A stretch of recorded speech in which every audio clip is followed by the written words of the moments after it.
running with making it as a professional footballer, a young family, and all the pressures associated with just day-to-day living, you also had something else going on in your life in that your father ended up in prison. Yeah, so we'll go back and I'll tell you sort of the story of how that happened.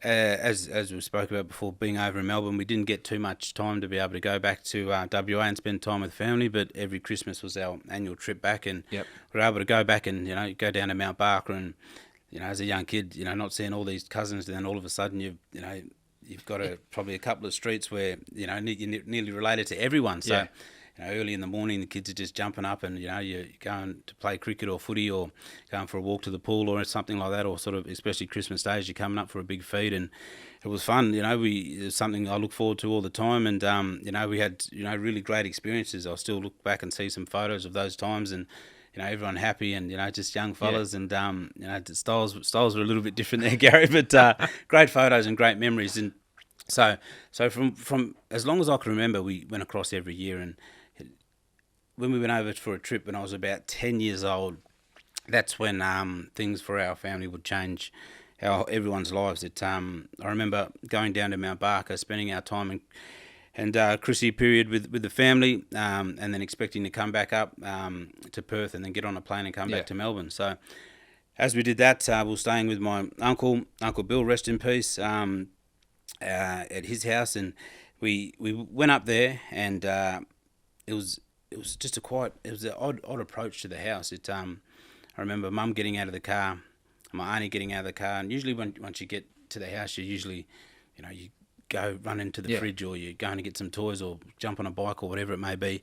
But it was a real steady, slow approach, and we were held back as well by Mum. And then we got to the front door, auntie opened the door, looked to the left, and the house had been ransacked. The couches flipped upside down, the TV flipped, and that was a common theme throughout the house, every room we went to. So I remember getting to the end of the house, and I was holding my mum's hand all the way through, and I said, "Oh, Mum, where's Dad?" And Mum said, "Oh, I'm not sure where he is." So, and we didn't know what was going on, what was happening, and then probably a little bit after that, Mum said that Dad got in a bit of trouble and we might not see him for a little while. So as a young kid, you're not really understanding what's going on, and the charges, what I do, what I understand, and what happened now. Why is Dad not here? When's he coming home? This hard isn't to fair. comprehend As a young kid, as a 10-year-old, absolutely it was. So to be able to try to understand and comprehend, what was going on was really difficult. So then finding out that Dad was charged and eventually found guilty and sentenced to 16 years in prison as a young kid was really difficult. What was the offences? Drug trafficking. Right. So, okay.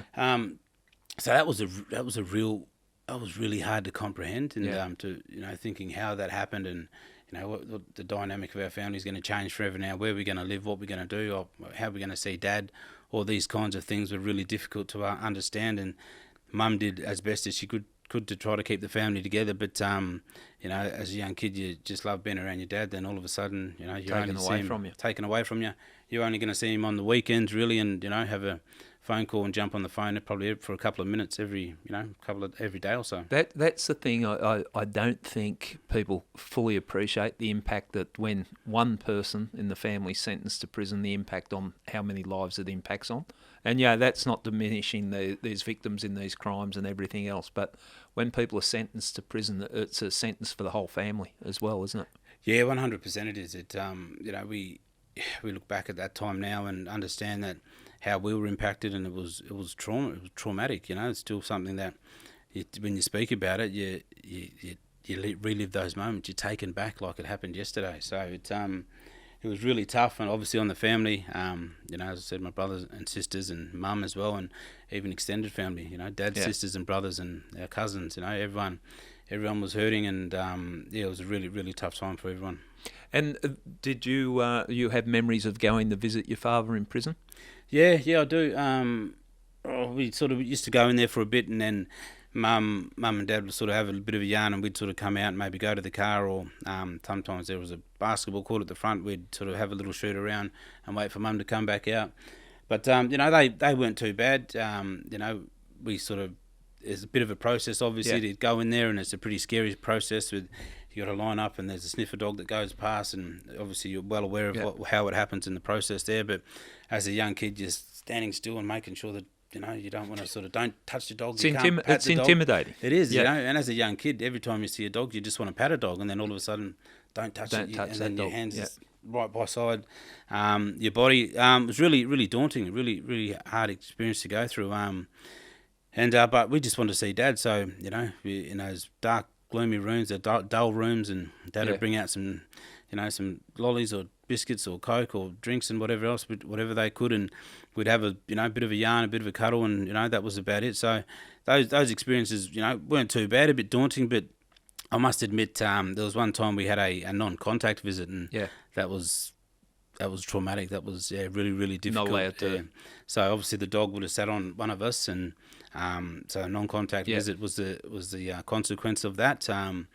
It's for us to be able to get crammed into a small room, Mum, my younger brother, 2 sisters, and myself into a small non-contact room, and then Dad on the other side. It was it was really hard, and it was heartbreaking to see. And obviously we couldn't be in that visit for too long. It was a bit too hard on all of us, and it was really hard to be able to understand the situation we was in and to comprehend that. And all you want to do is have that contact with Dad as well. To have a hug and have a cuddle, and we couldn't do it. So that's something that really stuck with me, and was really hard for for myself and that family at that time. Did you ever, in your wildest dreams, comprehend that you would one day be behind the bars? No, not at all. Yeah.